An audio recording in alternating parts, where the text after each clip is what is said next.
sure where you are. Our session is on emerging perspectives on irrigation as a service. This is your last chance for the next 90 minutes if you need to leave now. You can do so. You can do so gracefully still. So,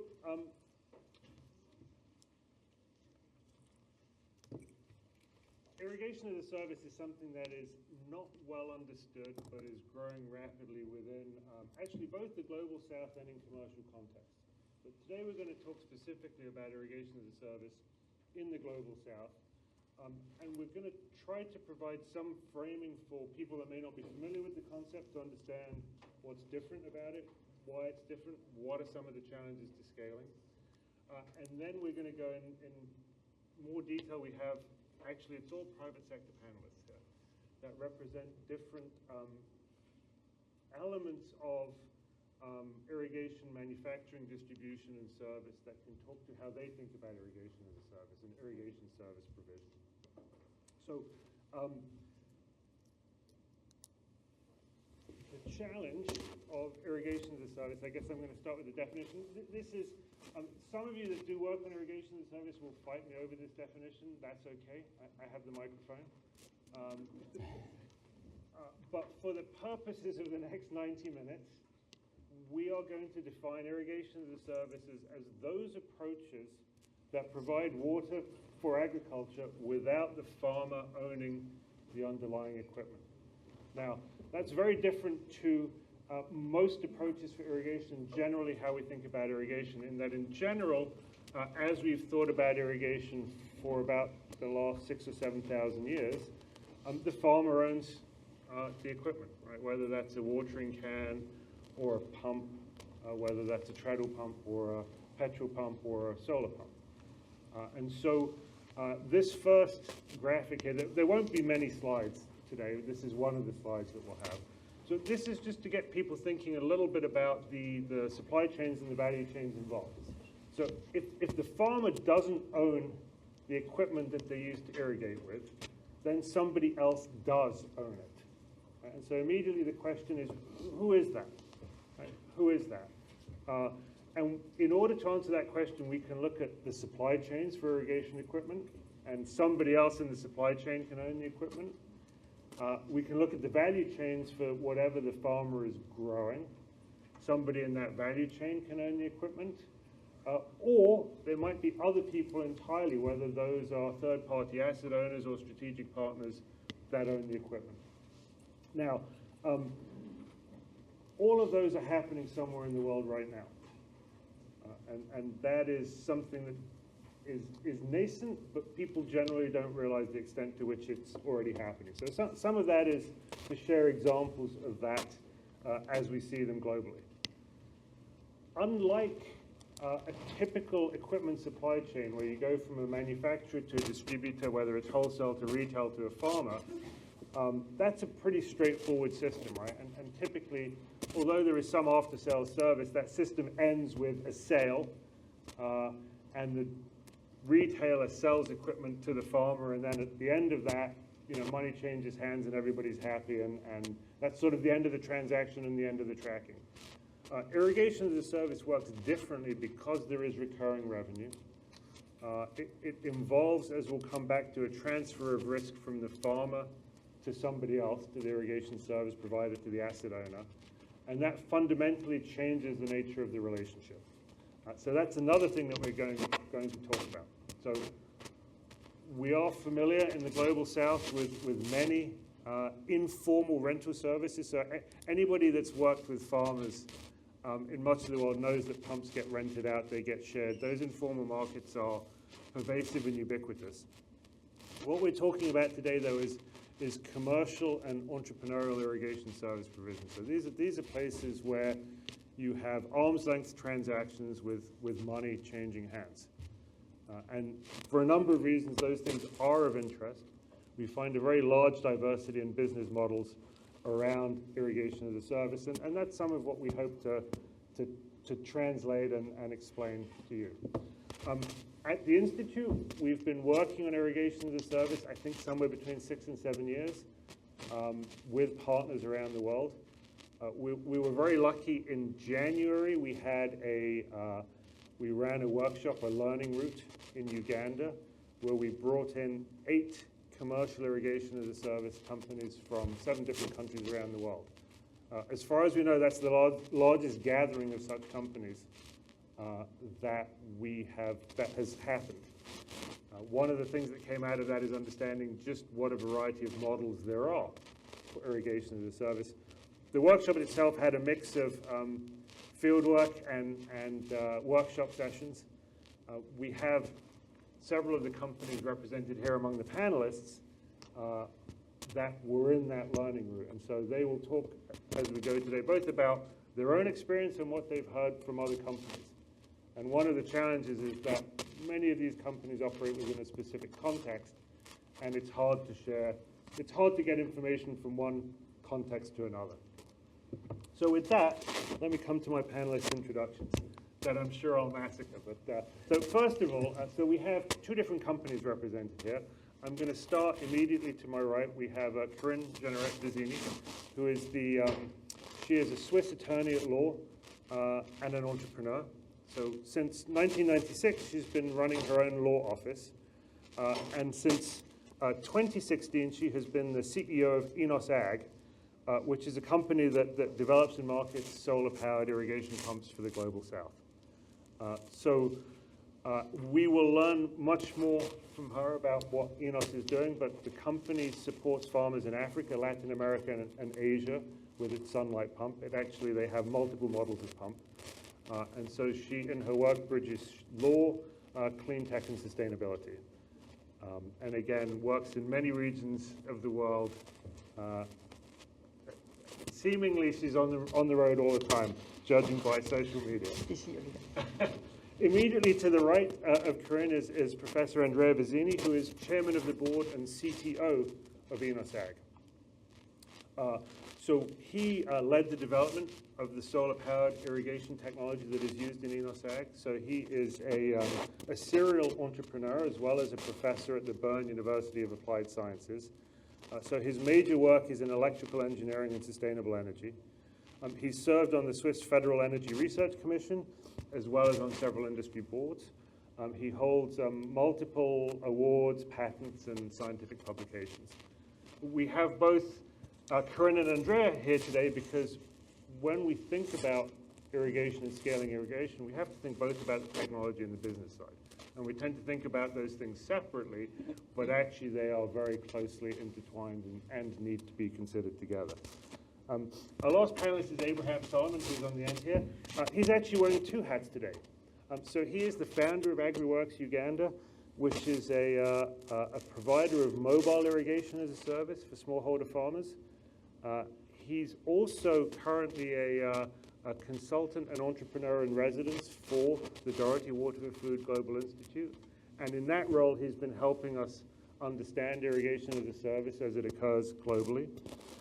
So he's worked on research and development projects in agriculture and irrigation for 15 years in East Africa. He's worked for UC Davis, Columbia University, the World Bank, Precision Development, and the Dorothy Water for Food Institute. So he's looked at farmer-led irrigation, he's looked at extension settings, he's researched spatial dimensions of irrigation, and also looked at adoption of mechanized irrigation. So thank you all. I'm nearly done with my speaking part. So when I want to frame the session, this is not going to be a session with lots of presentations. When we met in Uganda in January, one of the things we talked about is, well, many of us agree that irrigation as a service has a lot of potential, but it's nascent. So we don't see a lot of it, but we see more and more of it. And the challenges of service models, of asset as a service, are different to the challenges of equipment sales. So what are the issues that we need to deal with? And fundamentally, there's 3 kinds of issues we need to deal with in order to make irrigation as a service successful. These are challenges around efficiency, challenges around marketing, and challenges around finance. And you have to deal with all 3 of them in order to make things work. So what we're going to do is we're going to talk about each of these in turn.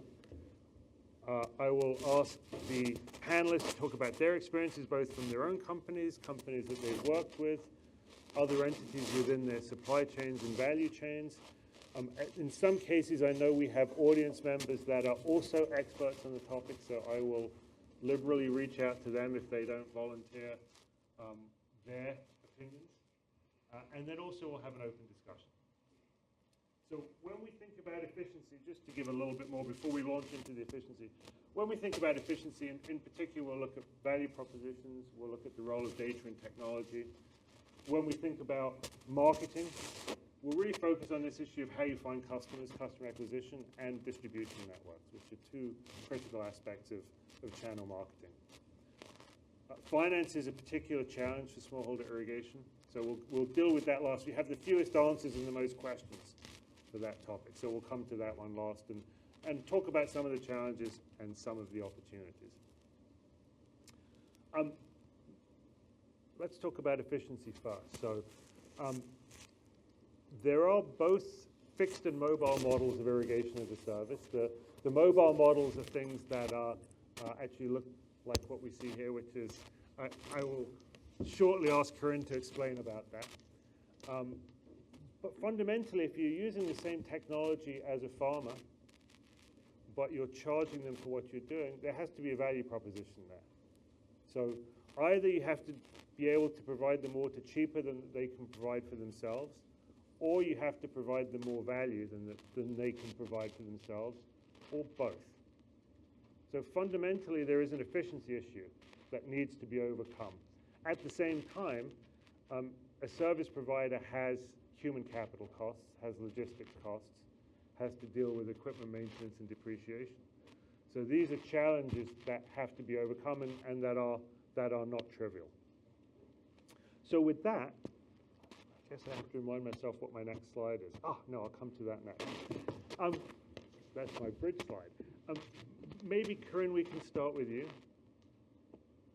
Can you tell us a little bit about how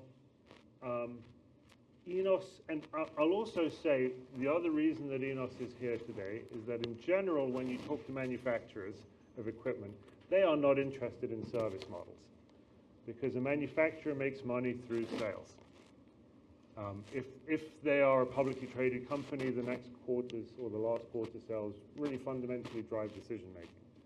And so it's quite unusual to come across equipment manufacturers that are open to the conversation about, well, what if you took some of your sales and turned them into recurring revenue?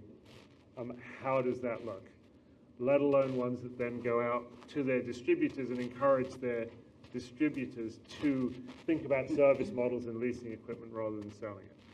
So ENOS is, in my experience, very unusual in that they are encouraging leasing models.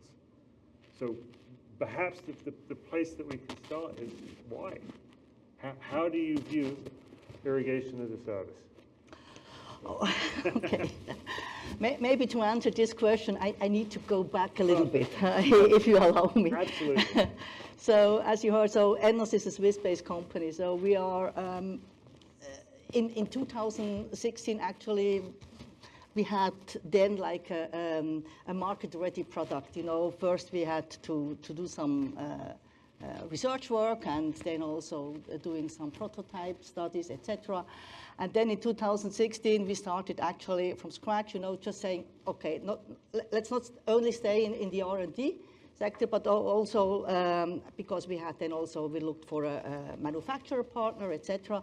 But we decided then also to go into the sales as ourselves. And, you know, when we started in 2016, we started really from scratch with a few pumps in Uganda, a few pumps in Kenya. And actually it was then, you know, how I learned then the business, you know. In the last like nine years now, I learned a lot. And in a way, when we started, everybody said, you know, oh, this is fantastic. We need to have like a reliable product, a robust product, because it's a solar pump for smallholder farmers. The farmers are mostly in remote areas. And so we need to have a really reliable product. So I thought, okay, that's what we have. But on the other side, then it's also about we had to build trust in it, and I had to understand then also how the business is working, you know, how to sell pumps. We have a B2B business model, so our goal was always, you know, to have like local distribution partners in different countries, and that because we knew we are too far away from the end customers, so we need to have like a strong partnership with local partners. They had then the access to the farmers, and we always try to look for partners. They had this commitment to offer before and after sales services. That's one thing. That was, in a way, that was the easy part. But then it was also about then to see, okay, if you have a reliable product, it has also a certain price.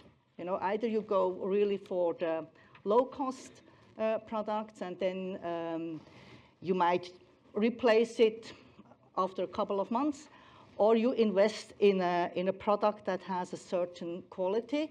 But then that was or is still our challenge. You know, we designed a product actually for end customers. They can't afford it, and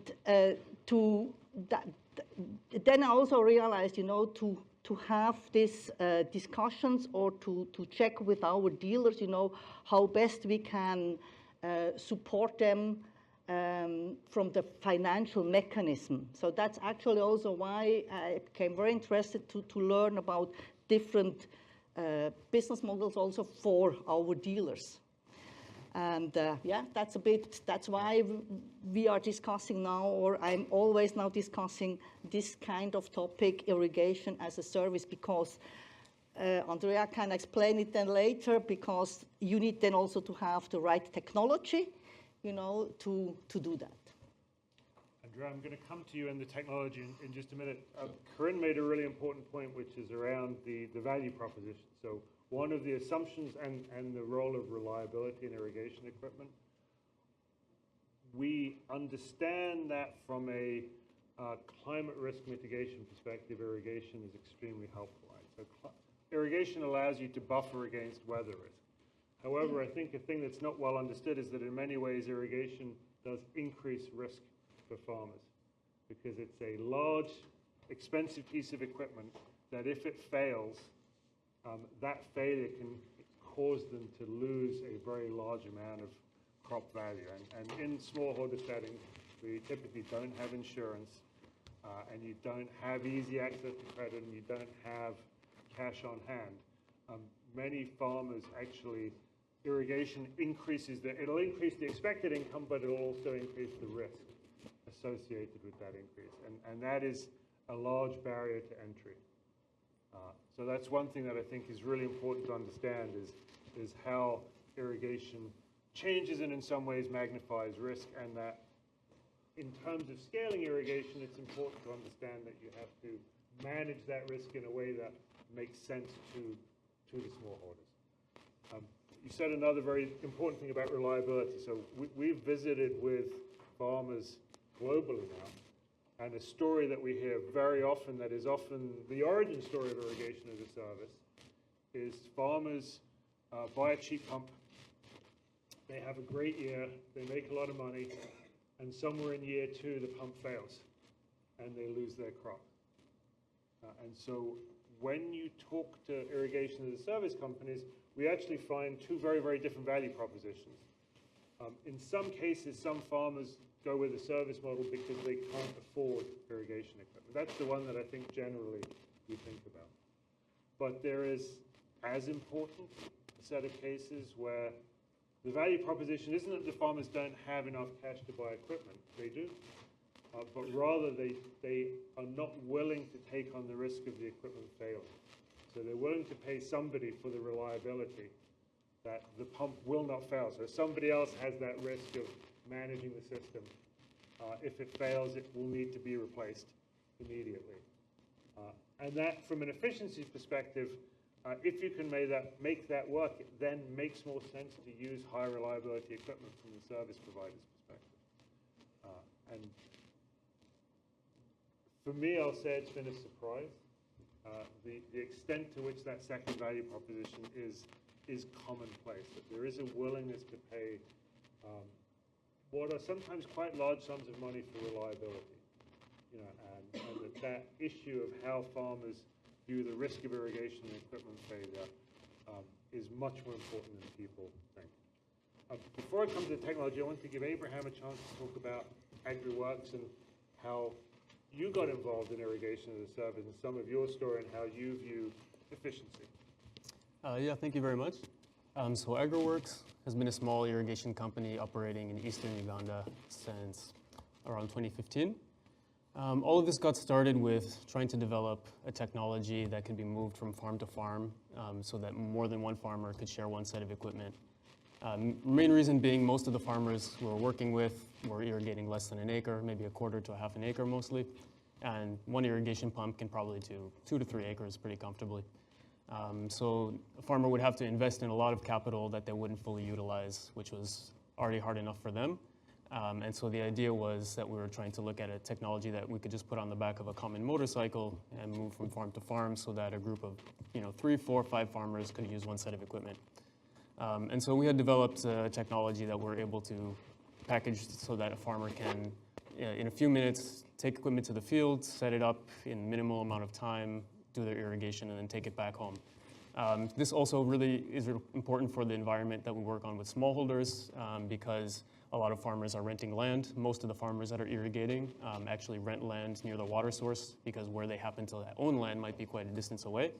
And also security issues are a major problem for farmers. Leaving equipment in the field comes with a major risk of it being stolen or just damaged. So the idea of equipment being able to be moved to the field and then back from the field and then shifting from field to field from year to year and from day to day was really important.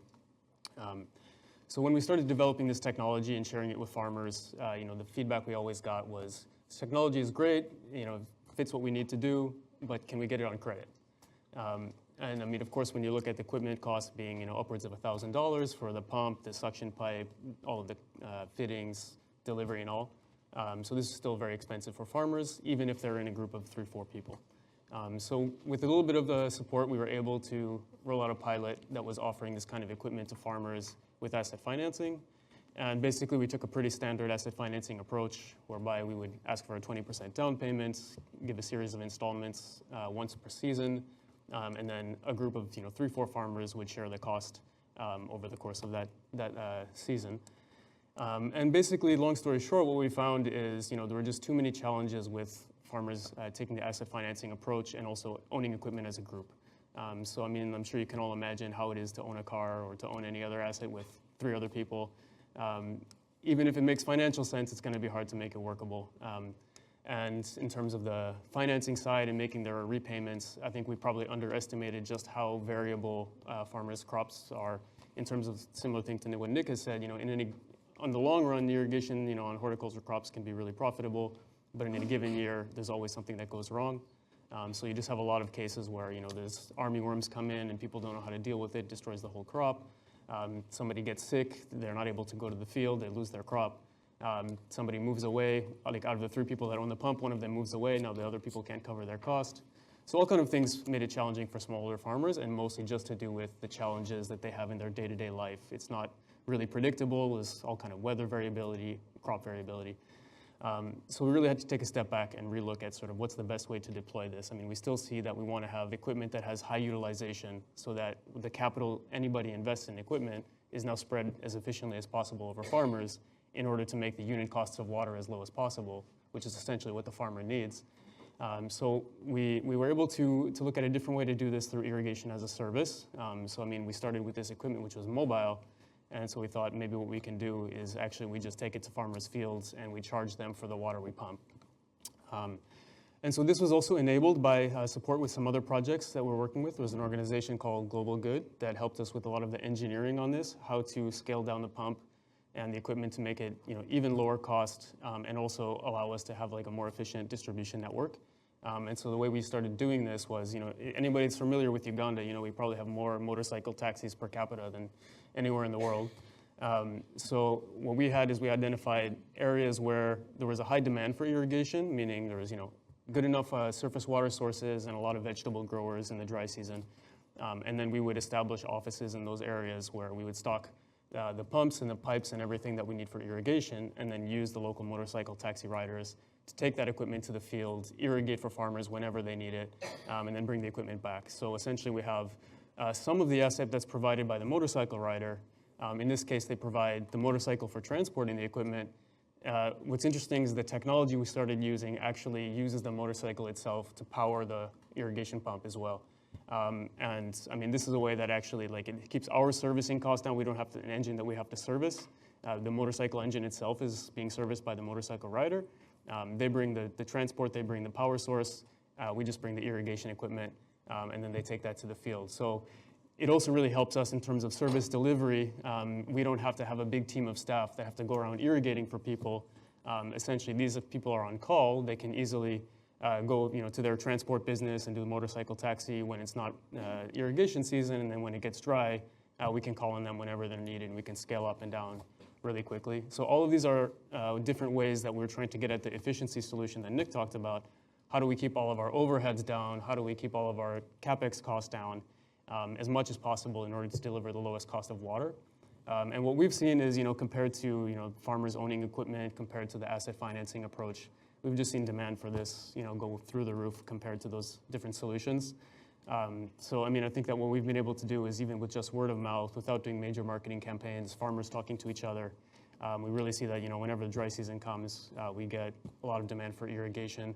And what's really interesting is we have a lot of farmers that have been, shifting from manual irrigation, watering cans, basins, things like that, now being able to shift to a bigger irrigated plot by using this, irrigation as a service, or applying more water. Sometimes even a farmer might have a quarter acre doing it manually and just applying the bare minimum to get the crop to the end of the season. Now they're applying enough water and getting a much higher yield.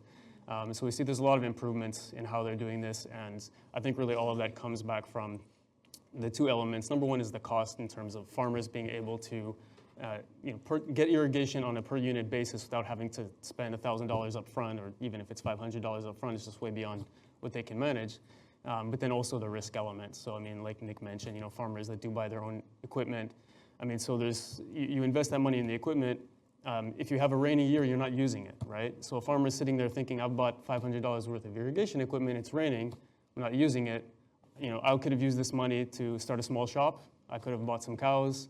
I could have, changed the school for my kids. So having that equipment sitting around is definitely something they don't want to do. And a lot of times we find even farmers, they might use the irrigation as a service, and they make enough money, plenty of money, to buy another pump. If they wanted to, they could get the profit and buy a pump, but they don't do that. They invest it in other things, and they know that when they need water, they'll just use the service. So I think these are all the different kind of ways that we achieve efficiency, but also help farmers get more out of their crop and also reduce the risk. So I think we've seen this has really been a major change in my thinking on how we provide irrigation to people. There are a lot of challenges with this associated as well, which I haven't mentioned. I don't know if we want to get to that later, but yeah, that's a background. Yeah. Thank you, Abraham. Yeah. So I want to flag two things. One is this issue of, one of the things in AgriWorks is that it's a relatively asset-light business model, in that the motorbikes that are used for transportation and most of the engine power are not owned by AgriWorks, and from a scaling perspective, that's rather appealing. When we look across the spectrum, there are actually now business models that are even lighter, that are simply platforms to allow people to share equipment and match the supply and demand side of irrigation. So AgriShare, which is another Uganda company, would be an example of that. And we will come back to that in the finance discussion, because this issue of how do you need to be asset light, and how asset light do you need to be, and where does that asset sit? Whose balance sheet does it sit on is fundamental to scaling irrigation. The other thing I want to flag is I think that irrigation as service providers are the only group in agriculture that are praying for it not to rain. So they are, and this is something that we laugh, but at the same time, Abraham, in a sense, said something fairly profound there, that for an irrigation as a service provider, a drought is really, that's the best thing. That's where you make money. The worst thing is you have a lot of equipment, and it's a great season, the crops grow really well. And so that is, the risk is counter-cyclical to how most people think about risk. And in fact, that is an opportunity one of the irrigation as a service companies that we've worked with, AgriRain, actually designed a rainfall insurance policy. And this is the only such policy that I've ever heard of, but they are an irrigation service provider, so their income risk is a wet season for, so when all the growers are happy, they lose money. And they actually worked with an insurance company to design a rainfall insurance policy where they get paid out when it rains. And from an insurance company perspective, that's great because they can resell that policy. It's a hedge against drought risk or drought payout. So again, very, very clever. And again, one of the takeaway messages is that irrigation as a service by itself is hard. You need to think about all of the different risk management instruments and tools that you need to add to that to make that work. I also want to talk a little bit about the efficiency. Abraham, you alluded to this, and I'm going to now kind of go back to Enos. You have a fairly complicated logistics operation, right, in that you have multiple sets of equipment in the field that are moving around the field that you have to manage. That is both the opportunity for cost efficiency, but it's also a cost because you have the human capital to actually manage that logistics and their storage and repairs and so on. One of the things that I'm going to ask actually Andrea to talk about is Enos has done a lot of work, and I have a slide later that I'll show the Enos locations globally. But Enos has done a lot of work on telemetry and the ability to capture real-time what's happening with its systems. And that is used for a variety of reasons. One of the things it can be used for is to allow irrigation as a service. But I'd like to ask Andrea to talk a little bit about how your journey in thinking through the role of telemetry and data collection in operational efficiency. Well, we didn't start with the idea of irrigation as a service, because we started rather early. The development started like 2010 or so. You know, as a professor, I had several student works on that, and we had the opportunity then, funded by ID Gates and Caritas at that time, to make one field trial where we actually implemented 140 pumps. And the idea behind that was what we called at that time was user-centric design approach. Because if you let an engineer, let alone a student, actually design a solid water pump, he takes a motor, he takes a pump head, he has a little box where it's a controller. For him, it's no problem to connect all the cables and so on. And so we started actually with this design and had 140 of these pumps in Bangladesh with a large survey, and coming back was, look, this thing is too complicated. You know, if I have to set it up and connect it myself, and you know, if I have to find how I actually put it in the field, this is not the right way to do.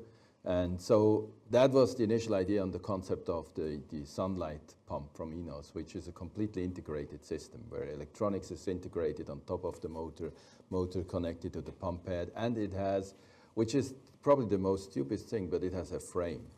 And the frame is really helping because you can carry it around, you know, you can actually put it somewhere, you can make a shade. And all this came out actually of this user-centric approach. And the data collection started around the same time, you know, because we wanted to know how are these pumps used, you know. So already the first generation of our pumps, 2016, had data collection integrated. Not as an online data collection, but basically the pump was collecting the data and stored the data of its daily usage in a storage on board. And we had, with the first generations, already a Bluetooth interface, and we actually came up with an app where we actually would then connect to the pump. And we made it actually interesting for the user or the installer to connect to the pump. And in the background, we actually uploaded then the data of the daily use. You had to just put that you agree on that when you installed the app. And so we collected data. The disadvantage of this solution is that we only get the data whenever somebody is connecting with the Bluetooth. So over time, we realized that this is quite an interesting approach for not only for me as an engineer. I was interested in, you know, did I actually design the pump right? What is the volume which is used? Should I get bigger pumps, smaller pumps? what's the power, is the head actually rightly dimensioned. So this is for us as a internal data consumption, but we realized then actually coming back from the field, we had two larger projects. One was in Mali, where we had with Ecotech Mali, they were actually setting up a pay-as-you-go system, and they wanted to use our data. For them, we then installed for the first time actually an online monitoring using GPRS modules, so that over the operating time they would have the data. The reason why they said is, look, it's nice to have Bluetooth, but if I have to walk to the pump, or send somebody to the pump to collect the data, too much manpower, too much cost. So remote monitoring is also, lower the cost and to know what the pump is doing. So there, I think they have 200 pumps in use. The project is still going on, and they use pay-as-you-go as a system. So again, coming back, user-centric approach, we thought, well, if that's the way how you can actually make these pumps successful in the market, because we faced the same thing, at the beginning, higher price. I can tell you honestly, if you look at the price of our pump and you compare it with the cheapest Chinese pump I was actually buying myself, there's almost a factor of 1 to 8. And then I was really depressed as an engineer, But then Saturday I went to something like Lowe's, You go in there and I said, oh, this is my drill, from Bosch or DeWalt, And I looked at the price, and then I looked at the price of a similar DeWalt, not DeWalt, but Chinese brand drill, Also 1 to 8, But I would never buy the Chinese one because I know I can drill once and then it's broken. So the idea is, how do I get actually, quality is important.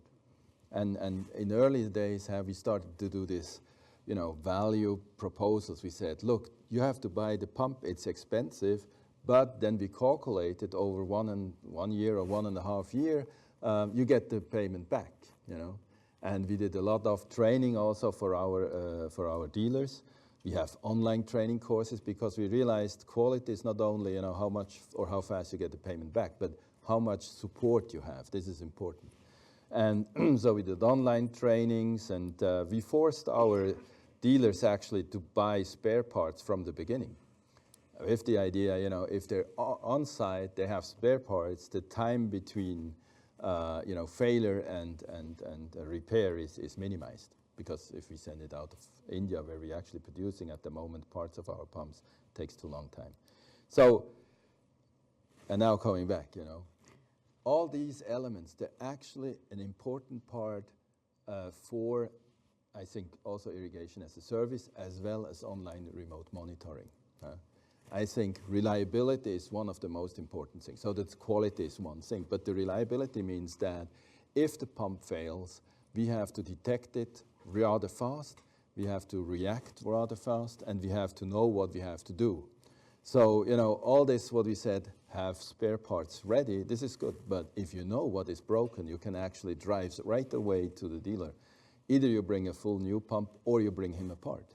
So that actually, this quality is also a quality of service, which is important. That's only possible if you have actually an overview of what's happening with your pumps. The other thing is we had this really nice project here with pay and pump, in IaaS Africa, and this is with our old pumps, only Bluetooth interface, and then there was a company called Innovex, and they said, we've built an external unit, where they actually monitored our pump through the interface we provided the data from, and then they were using their own online remote monitoring tool to do this. Now, the idea is great, and this is the first step on our collaboration with Innovex, but we also saw you have to integrate this, because whenever we said to our other customers, hey, do you want a solution like that? If it's an option, they will actually take it away from the price list, Remote monitoring, I don't need this, So one of the things we came up now, and that's so today, what is our proposal? And we just launched 3 weeks ago our new 1.5 horsepower pump, is that we integrate remote monitoring in the pump. So there's not a box externally or so, it's just fully integrated. And it comes with a 2-year free of use of a back or an application called Remote from Innovex, where you as a dealer can supervise your pumps. You see daily discharge, daily energy turnover, and also if the pump has errors or not. Again, with the idea, make the pump more reliable, increase the service from the supplier to the pump user. And then we started to think, okay, this is the next step. What is, we have this possibility. And you know, remote monitoring is not only that you can do also, you could do also predictive maintenance, you know. The pump doesn't have to fail, but if you notice that it might fail in next months, why not replace, you know? All these things goes into better products. Pay as you go has been one of the models which we used. Again, this is a remote platform, has the ability to actually do electronic invoicing and so on. And when we thought further, then we said, okay, if we have the data, and now it gets to be interesting, you know, we can actually collect the energy turnover of all our pumps in certain regions. And we can collect this, aggregate it, and then say, this is amount of energy we used for pumping. If we would have done the same pumping using diesel pumps, we would have had this amount of CO2 emissions. And then we can actually, if we have certified basically the data transmission, we can go and do the voluntary carbon market and do some CO2 compensation. Now, selling a ton of CO2 gives you between $9 and $27 at the moment at the voluntary carbon market. The question is, what do you do with this money? And I also think with discussions with Nick, there's profit sharing is important. And sure, we need some profit from that trading too. There must be some profit which goes in the operator of the platform, which in this case is Innovex, but there is also some of the profit which has to go back. And we were thinking a lot on how you can do that. And one of the things is we would like to actually pay back the money to our dealers with giving them an incentive to actually maintaining the operation of the pump, because only when the pump is running, he will get actually CO2 compensation. And that at the ultimate will also give a benefit for our users. And so this is the setup, and we still face the problem that, and you said it really nice, the initial investment is big. If it's not, if there's no dry season, half of the year the equipment is standing around. And we were also facing the fact that most of our dealers, they order, 10, 20 or 50 pumps. Rarely they order actually 100 pumps. So it would be nice that they would have more capital available. And so we were discussing already with some capital or financing institutions. And that's when we started to discuss basically asset-based financing. And that's where we met, and I think this is really interesting. And I'm looking forward to the discussion. But that said, I think to do this, you need remote monitoring, online remote monitoring, with all the benefits you have. At the end, if you have assets out in the field, you need to know where they are, you need to know how they perform, and you need to know if they're actually going out of if they're stolen or not. And that's all possible with online remote monitoring. Thank you, Andreas. I want to flag two things from that. The first is the thing that you said, which is we didn't start with the idea of irrigation as a service. Yeah. I think that's universal. I think that's a very consistent comment that in working with companies around the world that I hear. I'll also say it's very common to talk to companies who say, no, we don't do irrigation as a service. And then they describe their business model, and in fact, it is exactly irrigation as a service. That's an experience that perhaps some of you have had. The other thing that I want to speak to is you've talked about the level of technology deployment that you have in data collection. First of all, I mean, ENOS is committed to localizing production, so I think it's really noteworthy that you now both have manufacturing in Africa, but you also have your key software and hardware partner that is based in Africa, and I think that's very noteworthy. But I think it's also important that across smallholder irrigation, the level of technology deployment is probably much higher than people realize who don't work very, very closely in smallholder irrigation. So Andrea has described the ENOS technology stack that allows remote invoicing, pay-as-you-go, carbon credit generation. There's tokenization, so you can even use tokens to pay for quantums of irrigation water.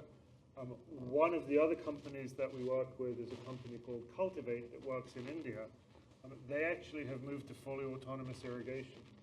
So they have a system with soil moisture probes and telemetry where the value proposition to the smallholder farmer is the smallholder never touches the irrigation system at all. And they are deploying now essentially fleets of irrigation equipment that are much larger than anything that we see in the global north. And again, I think there is this very interesting, case where some of the technology is leapfrogging what we're seeing in a European or North American setting. So I think the opportunities there are fascinating. Now, I want to make sure that we. No, we're done. As we reboot, we're going to switch from efficiency to marketing. And I was actually torn as to whether this slide comes under efficiency or marketing. So this is a picture that Corinne shared with me of a group in, and Nicole, I'm going to call on you in a couple of minutes here, but not to talk about this. So Anne, if you want to get a microphone to Nicole. So this is a group in Nigeria called the Pink Riders that are it's a women-owned business that manages tuk-tuks that are pink. And this is an irrigation as a service model that doesn't exist. Right? They mocked this up. And Corinne shared it on social media. And I think since you did that, everybody's been asking about this. And everybody wants to see this happen. And so the idea here is you have one of ENOS's sunlight pumps on the back of a tuk-tuk with solar panels on the roof, and it's mobile irrigation as a service. Now, as I said, I wasn't sure whether this would go under efficiency or marketing. It's a bridge between the sections, because I think it does speak to both. But I've been struck, and it's very hard to get information about irrigation as a service because typically the providers are busy running their businesses rather than doing marketing to the international development community or academics in Europe or North America. So it's actually very, very hard to understand who's doing this and how it operates. But as we wrap up the conversation about value propositions, there is another really important set of value propositions, which is that in some contexts, it's hard for some groups to own assets. Right? So, and I'm going to call on Nicole Lefort, who is one of our directors at the Institute, and a world expert on gender issues in irrigation. But to talk a little bit about how we might think of irrigation as a service as a set of solutions that works in contexts where it's actually very hard for women to own equipment. So is that okay, Nicole? I'm calling on you. Okay. I don't know about the world expert part, Nick. That might be an overstatement. Kind of setting the expectations a bit high. Yeah, and I think when we talk about value propositions in terms of different groups of farmers, and I have to also preface this by saying that I mostly work in developing contexts, so low and middle income countries. So you kind of have to step back before you reach the business model side and say, okay, so what are the social factors, what are the economic factors that affect potential client groups? And as we know that smallholder farmers, a large percentage of smallholder farmers in the context where we work are women, then you're looking at what are the opportunities for women in irrigation. And in some previous projects, when we were looking at women's ownerships of pumps, we found something that was kind of interesting, because we would go into communities where pumps had been directly given to women under projects, just for free, giving women pumps. And then we would go back in 6 months to 2 years later and ask, are there any women that own pumps? And they would say no. So we'd say, well, what happened to those pumps that they gave women? They said, no, but essentially a pump is considered similar to large livestock or other large assets. And in our social structure, those large assets are owned by men. So we basically gave those to the men in the families or the households. So we then understood a number of constraints that, I'm not going to say they prevent women from owning, but under certain circumstances, it makes it a lot more difficult for women to own and what you would say really control certain types of agricultural assets related to equipment.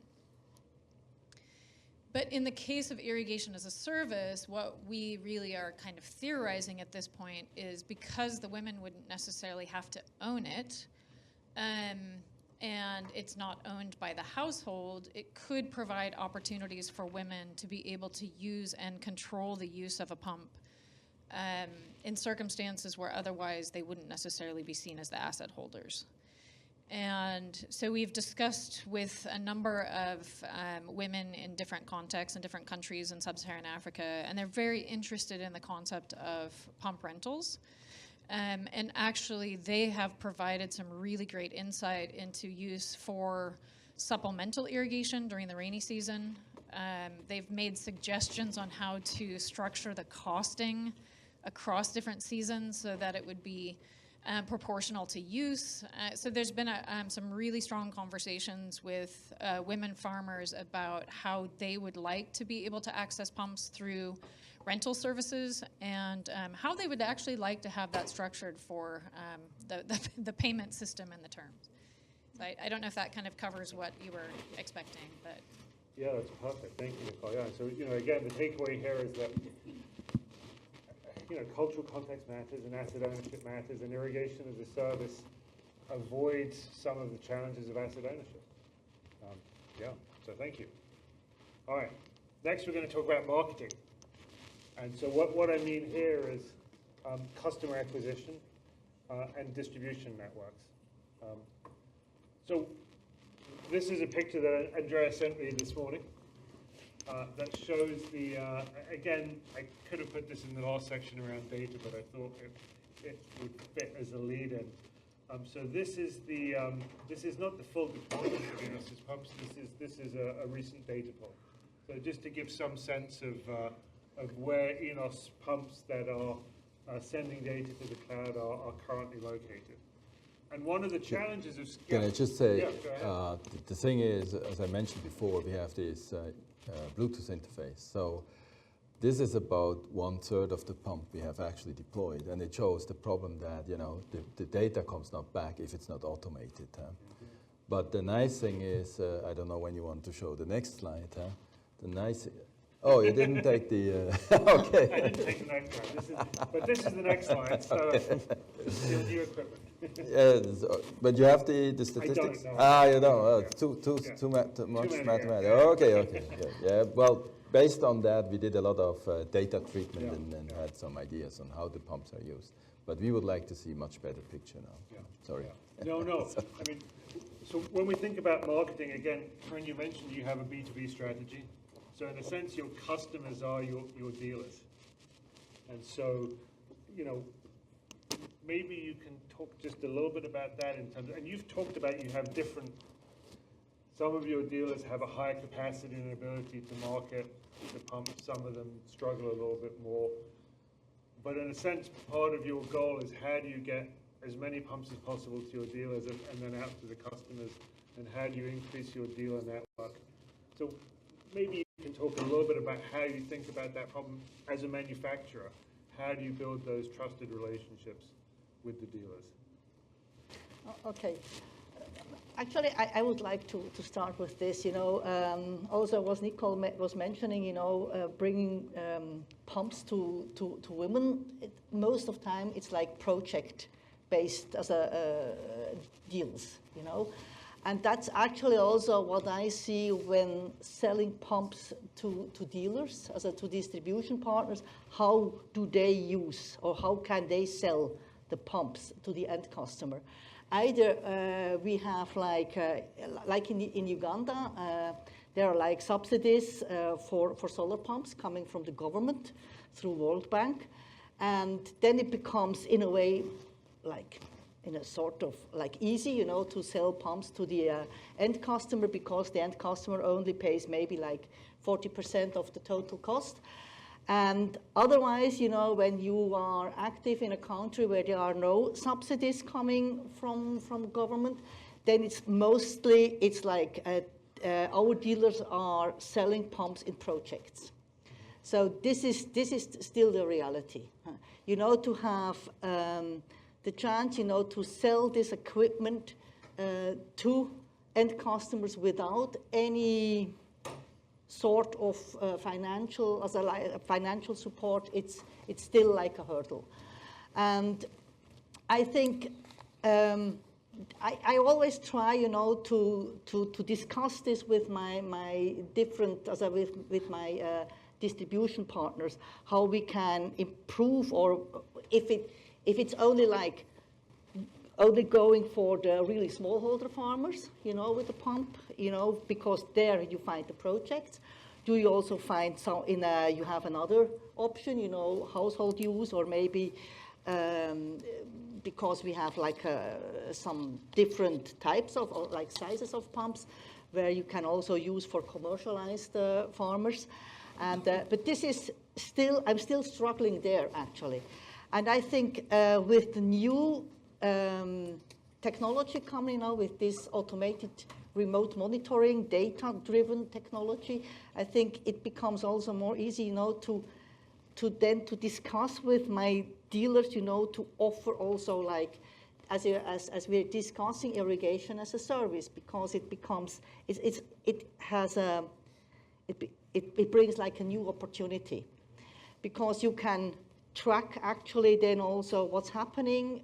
And in a way, it's also, we also have seen this with in our workshop, with I think this is AgriShare here, as in Uganda, that you actually can give that the end customer who owns then maybe the pump, that he can also rent it to his neighbor, because he can track himself, the volume he's pumping for his neighbor, or the time, and he can fix then something like a certain fee per liter or per time, and that it becomes also interesting for the end customer, to use the pump as often as possible actually.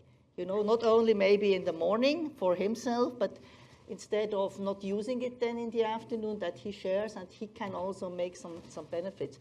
And I think this is, but it's a process, I must say. It's not like that when I'm discussing this with different dealers, that it's like, oh, everybody says, oh, that's great, yes, I see.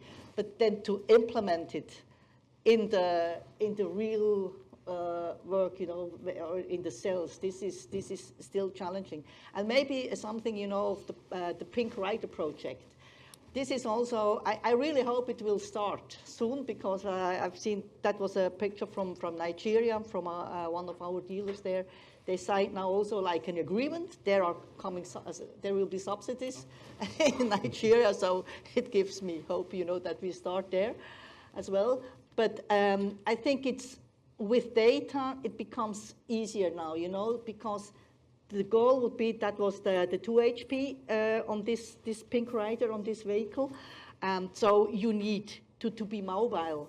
You need to have a certain flexibility.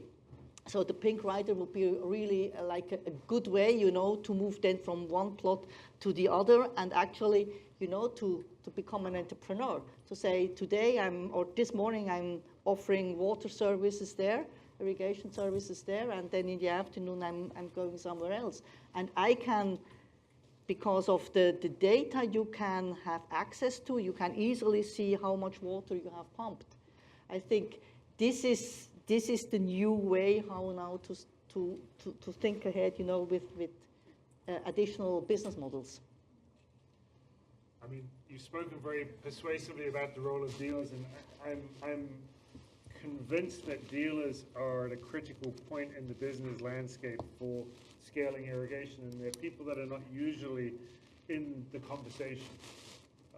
You know, one of the opportunities here is once you have a dealer and you have a relationship, the dealer has a relationship with a customer, they can actually segment that market. They can sell equipment, they can lease equipment through irrigation as a service, they can do pay-as-you-go, they can take the leased equipment and sell it used, and so in a sense you're able to segment the market much more finely, which should lead to higher market penetration. Before I go to Abraham, I actually have one more question to ask Enos, which is really about the larger ecosystem building. And I'm thinking in particular about the work you've done on capacity building and with Don Bosco Solar. And so maybe you can talk a little bit about the need. So solar panels, solar equipment, those things, once you put them in the field, they need maintenance. And typically, the roadside shops that you see everywhere can't maintain them. And so one of the limits or one of the constraints on large expansion of solar equipment is having the technical support to maintain the equipment. So perhaps you can talk a little bit about how you got involved with Don Bosco. I guess you can tell us what Don Bosco is. I think most people won't know. And then tell us a little bit about that work. Yeah, Don Bosco, this is also like an NGO. They are placed or based in different countries all over the world. And Don Bosco in Ghana, they have like a technical institute there. And there's like one guy who's really focused, you know, to offering courses for students, especially for solar systems. And so so Don Bosco Ghana, they started with those like solar home systems, solar systems in general.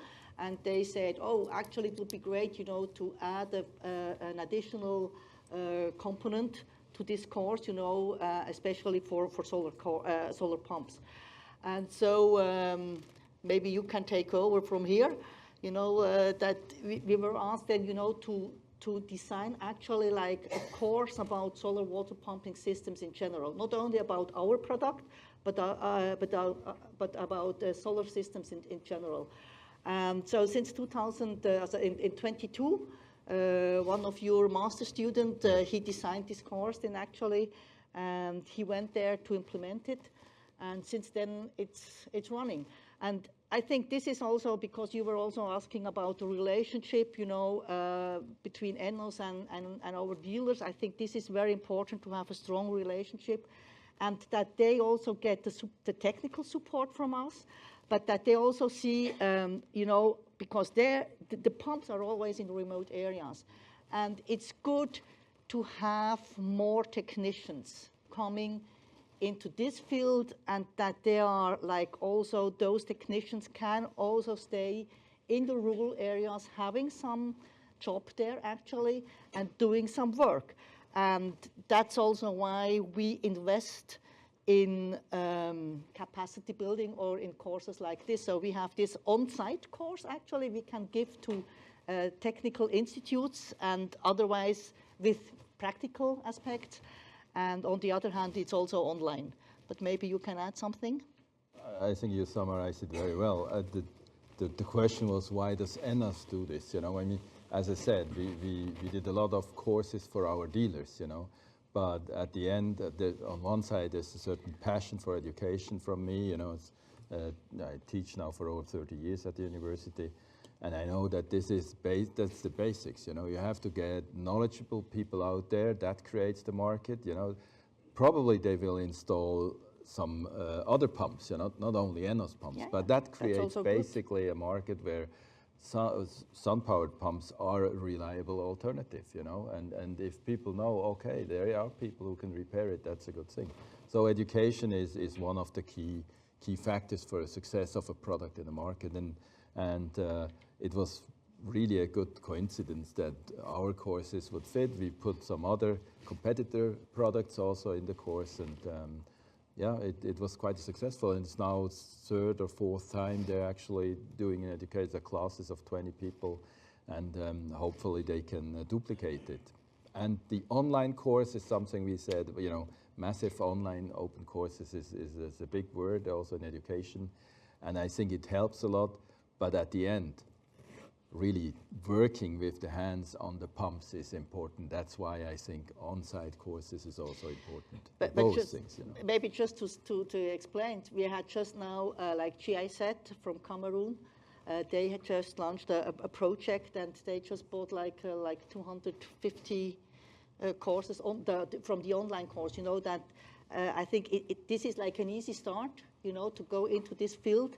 And of course, then you need to have then at some point you need then to have the practical aspect. But it's also good, you know, to get an idea. But you mentioned at the beginning, building up trust. It's really trust in a product, and that was really important at the beginning, you know. Yeah. People would say, oh, what's this? What's solar power? You know, what is this pump? It's not the same thing.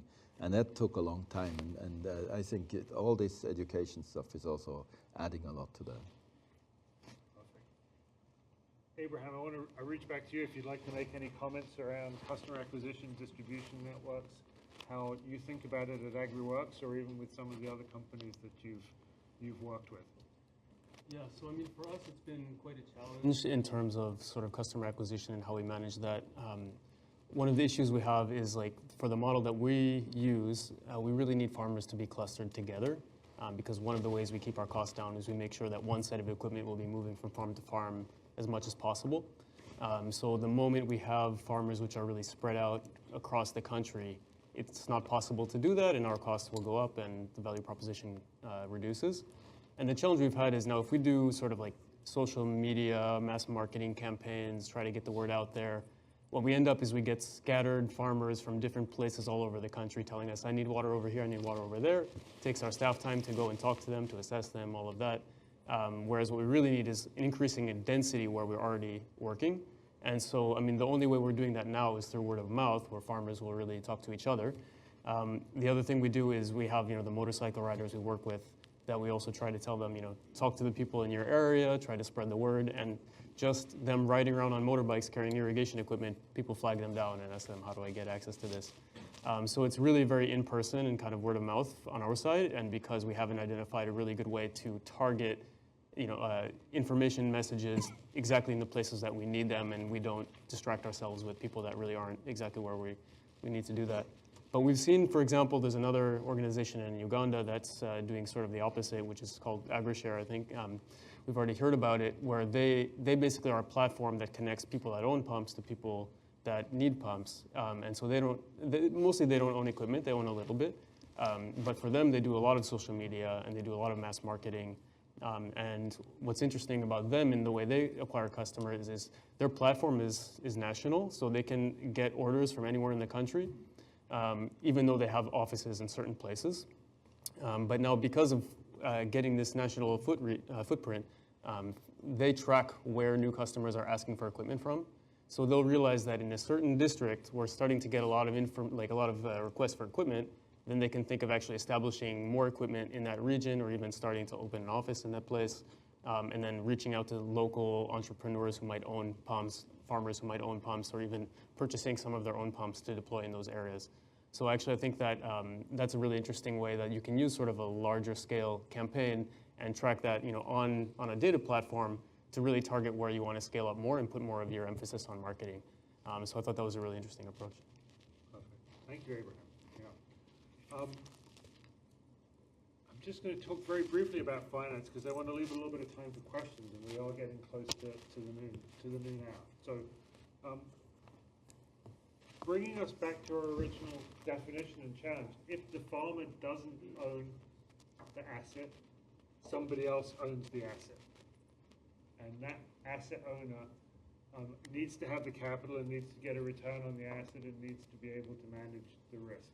And this is really the question that is at the heart of understanding how to scale irrigation as a service. I wish that I could give you answers here. I wish that I could say this is the way that works. We do have examples globally of ownership of assets along the value chain, beyond the farmer, and even third-party ownership. We haven't seen anything that is scaling successfully. We have hypotheses about what it's going to take to scale successfully that we hope to test in the coming years, or even better, if we find somebody that's doing it, even better. But this challenge of who owns the asset, how do they get a return on the asset, is fundamental. And in part it's fundamental because irrigation requires infrastructure, and at some level irrigation doesn't scale. It scales linearly, right? So the cost to provision 1,000 acres with irrigation equipment is roughly 1,000 times more what it is to provision 1 acre with irrigation equipment. It's not a software as a service model where once you get to scale it gets dramatically cheaper. And so that creates a challenge. I mean, I would love to hear if there's anybody in the room that has thought about asset as a service. Please come talk to us later. We'd love to hear. This is something we're actively working on. But mostly I'm going to leave that with kind of to be decided. One of the things that we are exploring is the concept of Islamic finance. So under Sharia law, you cannot charge interest. And so Islamic finance is asset-backed.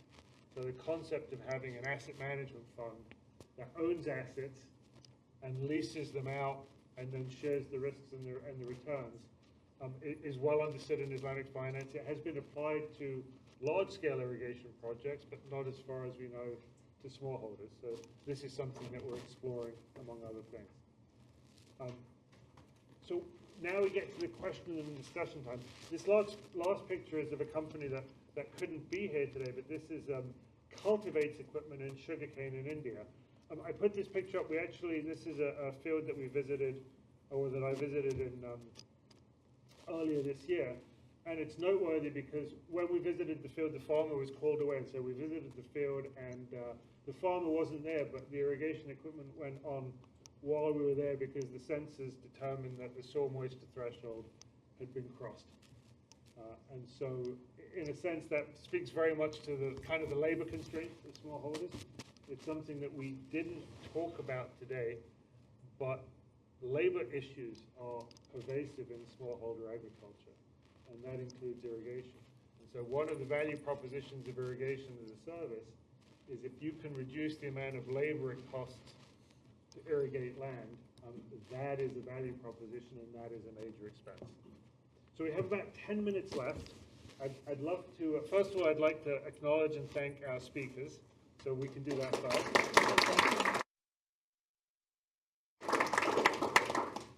But I'd now like to open the floor to questions. Please, go ahead, sir. We'll get you a microphone.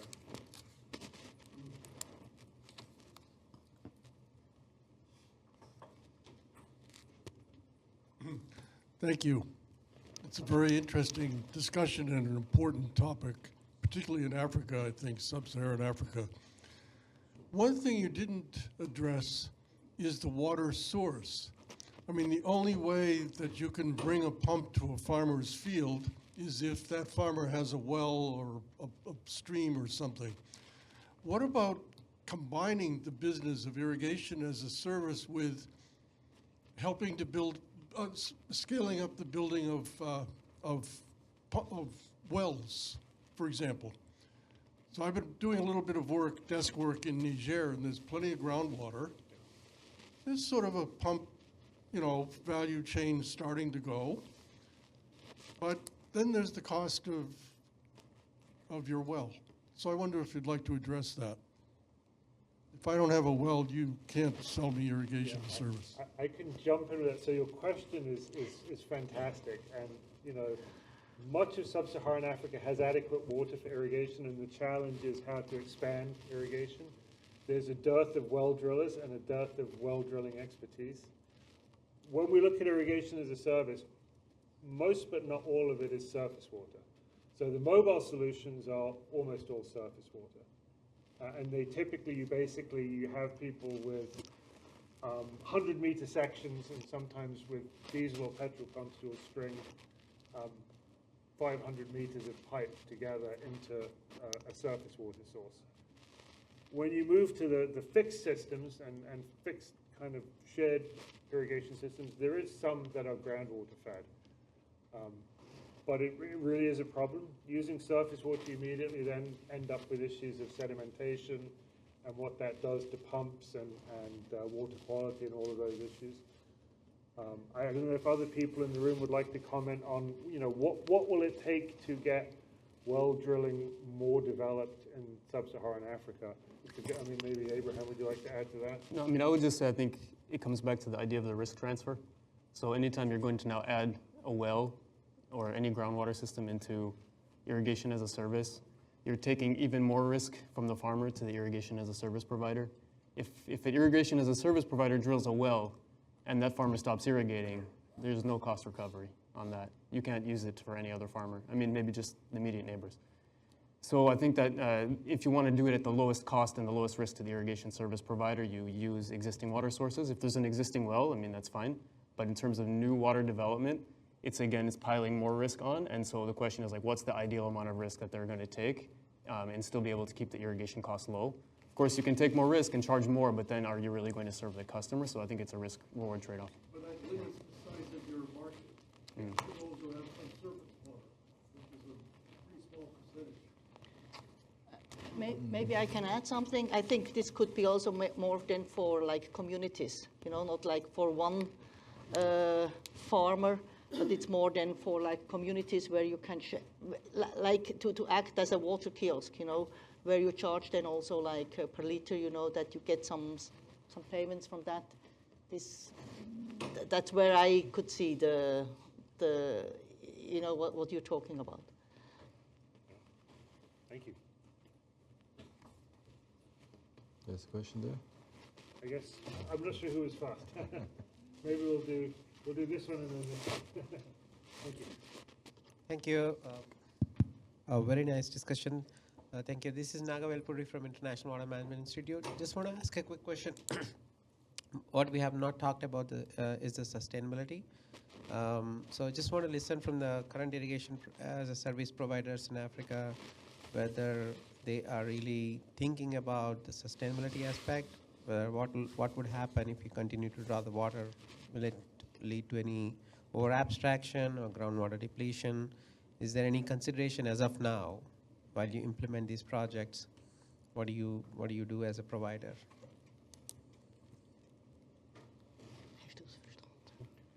Do you want to? Sure, I can. Abraham first? Yeah, sure, I can jump in. I think it's a really good question. So I would say that it actually relates to the previous question as well, which is in terms of like what are we doing with irrigation as a service in terms of water. I think the starting point for a lot of this is what Nick mentioned before. There's a lot of renewable water resources in Africa that are not currently being tapped. And I think where we are now to where we're like maxing out sort of the acreage that we can do with renewable resources, even using surface water, is still a big gap. So it's not the entire market. There's also groundwater, there's also other ways of irrigating, but sort of starting with the low-hanging fruit, there's already a lot there. But I think what's challenging about it is the water resources are huge, but you get concentrations where irrigation happens, where the water resource is actually very scarce, right? So you find that like in some places where there is a lot of irrigation going on, we do already see, like certainly where we work, in the wet years, it's not too bad. In the dry years, there's a lot of conflict over water. And people upstream will divert rivers, and that leaves people downstream without enough water. So I definitely think that on the wide scale, it's far from being a major issue, but on the small scale where you're actually operating, there's a lot of water issues. And I think probably more efficient solutions. I mean, definitely like, first of all, pumping water to a field instead of having a stream diversion. It's number one, like that's something irrigation as a service can do that can really improve water sustainability. But certainly, I mean, I think we do have to confront like the more irrigation we get, especially on a concentrated scale, we do have to have like some kind of mechanisms in place about how water governance will occur, whether that's through local government or other ways. But yeah, it's a challenge. Yeah. We have two more questions. We actually have one here and then one here, and then we'll, yeah, thank you. Well, I think my question is close to the question that has been asked. When I was sitting here, I was here maybe for irrigation side of the equation, but I had more pumps. I don't know if you really address the irrigation part of this. What is the benefit of irrigation and what acreage, what products come out of that kind of irrigation? Because we heard about pumps. Pumps are even these surface water pumps, and the different pumps, some pump from under, some pump from above. I can try and address that. So yes, I mean, there is an underlying assumption here that irrigation will improve crop productivity and farmer income and nutritional outcomes. You typically find irrigation in either supplementally, so the places where there's a little bit of dryness and you increase the yields, or in places where you can't grow a crop without irrigating it. In the irrigation as a service context, we really see two different kinds of people using it. One is people that haven't irrigated before, and that's typically in supplemental settings, so the kind of customers that Abraham has, where they might, if it's dry, and they might rent it just for a little bit, and that improves the crop productivity. In other settings, you have places where farmers are quite experienced using irrigation. They're growing cash crops, vegetables, whether for local markets or even for export. And if they don't irrigate, they can't grow that crop. You know, it's in the dry season. And so for their question is, how can I ensure that I have a water supply to grow these crops reliably at the lowest cost possible to me?